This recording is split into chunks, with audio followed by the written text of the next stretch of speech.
Hello everyone and welcome back to my channel. Today I'm going to be imparting my wisdom on you as someone who graduated college a year ago. I don't know where the last 12 months have gone. I don't know how I have made it to this other side of life because, I mean, you've seen the content on this channel. For a while I really was like, what do you do next? Today I will be giving some advice to the people that are graduating college right now. First of all, congratulations. I am so proud of you for finishing your degree, no matter how long it took or what you majored in, and I think that that is really something important to celebrate and to feel good about. I've always shared that I loved my college experience. College was one of the best times in my life thus far, and I know it is true for a lot of people. I recently saw some other influencers who have just graduated college, who didn't enjoy their college experience, who were told leading up to graduation that life only gets worse from here. College was the best time of my life and nothing else ever compared. That is not true.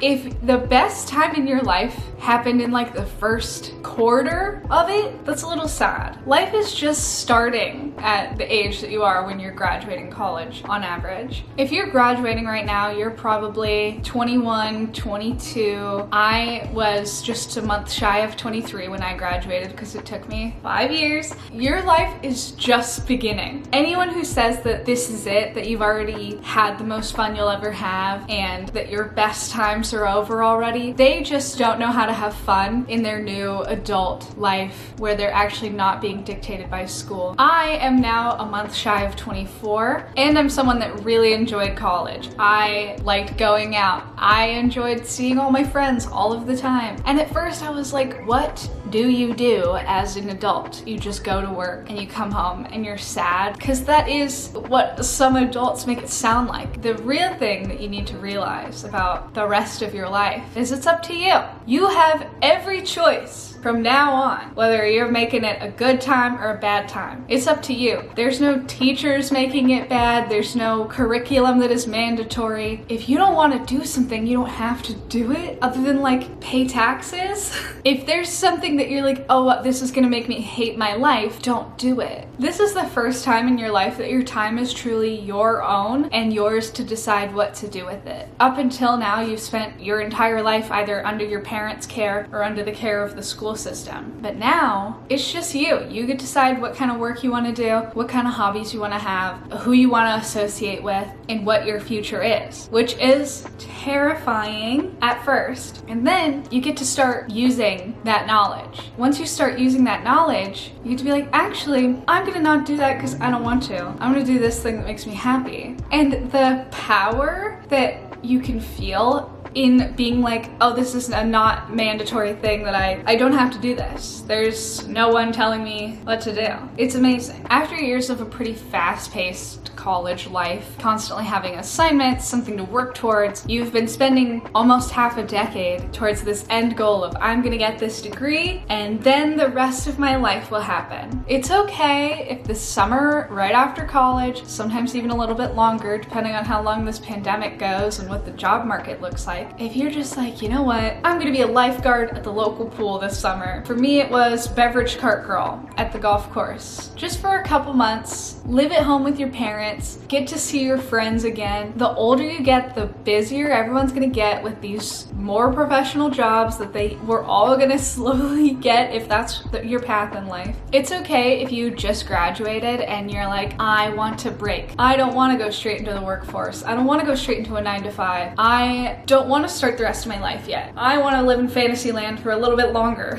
Just do it. Live at home with your parents, get a dumb job working as like a lifeguard, beverage cart girl, camp counselor, because in the real world, unless you're a teacher, you don't get a summer break. That's not something that you're lucky enough to have. So give yourself one last one. Figure it out in August. And just know that just because college is over, that doesn't mean life is over. You're young, your life is just starting, and that is daunting, especially at first, but it is really exciting once you kind of start rolling the dice on these opportunities and they start working out. Because realistically, if you have a goal and you work towards it, most of the time it does work out, even if it seems like a crazy dream that could never happen. You just have to keep trying. The next thing you need to do as a recent college graduate is to find a hobby or two. I'm not saying you need to learn how to make candles or become obsessed with something. I, my whole life, have been terrible. I've never really had hobbies until I started doing YouTube, and even then sometimes I'll take a month off because I don't make the time for that me activity. When you're in college, you get to see your friends a lot. Maybe you have a part-time job, maybe you play a sport, maybe you're in a club, maybe your course load is so insane that you're always doing homework. Once you graduate, even if you're working 9 to 5, there's still gonna be quite a bit of time, especially on the weekends. You're gonna need something to fill up your time, to fill up your brain, and to keep yourself busy. For me, right when I graduated, it was I really enjoyed decorating my room back home. I painted all of the art for the walls. I spent time looking up how to DIY different crafts and projects, but it can be anything. Video games, art, start making TikToks, I don't know, running, crocheting, Google it. There's tons of hobbies that you can start doing. It will help you throughout your entire life to have things that you're interested in, especially once you do start work and people are like, tell me about yourself. And you are like, I don't know, I just scroll through Instagram all day. You can just scroll through Instagram all day, but it's more fun to be like, I actually have a YouTube channel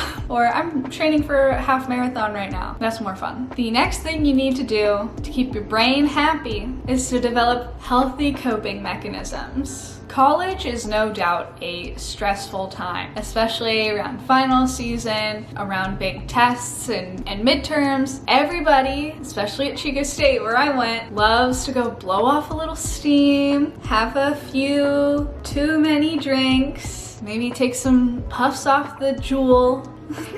Now you're an adult. Binge drinking, I do not think is a healthy coping mechanism at the end of the week to be like, all right, I made it to Friday, let's get wasted. No, I don't think that that's a good idea. As someone who's been to therapy, probably not the best. I even, especially during the pandemic, started to use/abuse nicotine when I was stressed out, and it helped me feel better. But realistically, especially in a pandemic with a virus that attacks the lungs, not so great. Not such a great thing to be doing. You're going to experience stressful things in life, and you need to be able to deal with that stress in a somewhat healthy way. Journaling. Sometimes I will just turn on the camera and rant to it like someone is actually listening. Never post it. Video footage gets deleted. But I feel validated. I have now spoken it into existence. I got it out there. Therapy, it's not free, but it is very helpful. And if that is something that is available to you, I would absolutely take that option. It's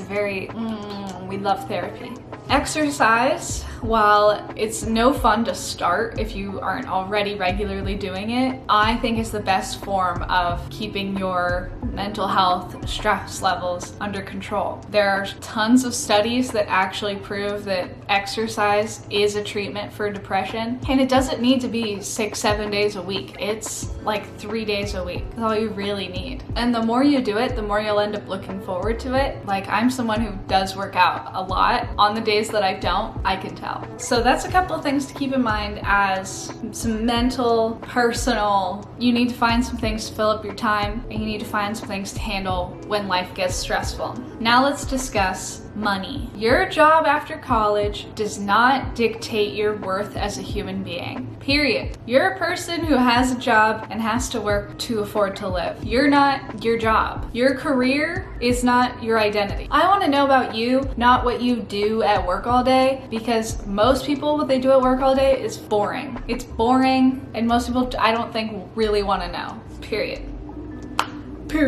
The amount of money you make doesn't dictate your worth, in my eyes at least, in society. We all want to make some money, okay? We want to be able to afford our bills. I really want to pay off my student loans. You don't want to be broke forever. But a lot of that is more so behavioral and how you spend your money than the amount of money you make. Also, your pay increases as you gain more experience and grow in whatever industry you are working in. I don't know what I was on, but my senior year I started to convince myself I'm gonna get a really well-paying job immediately out of college. And I started thinking that these jobs that were pretty good paying, I was like, I'm not even gonna apply for them because it's not enough money. I don't know how or why or what, but I got it into my head that I should be making like 80 right out of college, $80,000. I don't have an engineering degree. I know people with engineering degrees that aren't making that. What? You're not gonna make 6 figures right out of college. I don't know why I was like, yeah, I deserve that. After all that, I deserve it.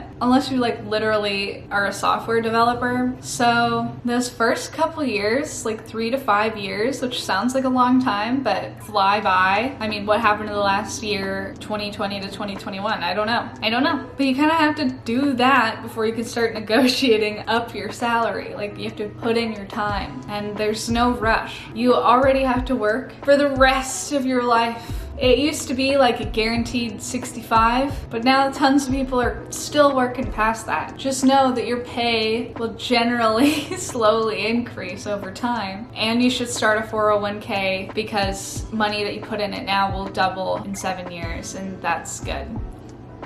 I'm also a firm believer in discussing your money at the workplace, like discussing salary and being open about those numbers, because it, in my eyes, makes it so that there has to be fair wages across the board. People find it rude, people find it not polite to do, but there's laws against employers telling you not to. So I always do it everywhere I work. I'm like, what are you getting paid? What are you getting paid? How long have you been here? What does that pay increase structure look like? Because there have been times where I was the new person, I was getting paid more than the people that had been there for years. And for what reason? No reason at all. Also, don't take a job that you know you'll hate, like at a call center or doing cold calls, or I don't know, insert thing that you know you'll hate here, just because it'll make you slightly more money. Because in the long run, it's not that much more money, and it's definitely not more money than it's worth to be miserable. You shouldn't hate every single day at work. If you do, there's a problem, and you should get looking for another job. Lastly, you're young, okay? You're 21, 22, 23. You just graduated college. You have so much more growth to do. The same way that you had a bunch of growth between 18 and 22, you're going to have that same amount of growth between 22 and 26. Because our brains aren't done growing yet. There's still so much more that you get to learn and experience in the world and figure out about yourself and about your own perspective. And it's really important that you give yourself that space and that time, and you're nice to yourself about it, because some of it isn't so fun and some of it's ugly and not cute.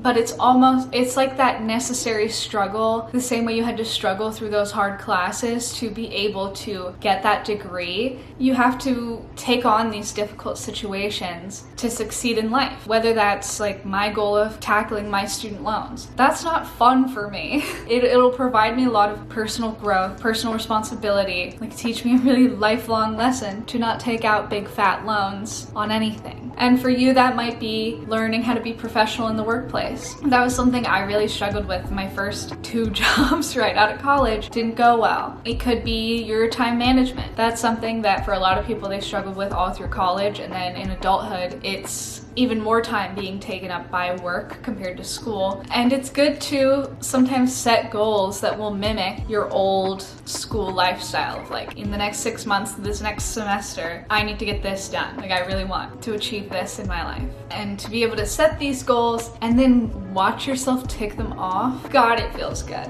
And a lot of this post-grad life is just trusting the process, which can be so scary because you're taking gamble after gamble of like, I hope I like this job. I hope I like this new city. I hope when my boyfriend and I move in together, it all goes well. I hope I can pull off this new thing. But you get more and more comfortable with that feeling, and the fact that you don't know what the next 5-10 years of your life looks like, it kind of becomes an okay thing. But trust me, at first it's a little scary being like, what am I supposed to be working towards? Who's gonna tell me the next step? Hold on, it's up to me. You're in charge. It's your life. You get to do whatever you want with it. And that's sick. Hopefully you get to follow a mix of like, of your dream, but also like being a sustainable person. Again, congratulations. It is so cool that you've graduated. I'm very proud of you. And I hope that this next year provides a lot of growth in you and that you really trust the process, because that is what the rest of your life is. It's just,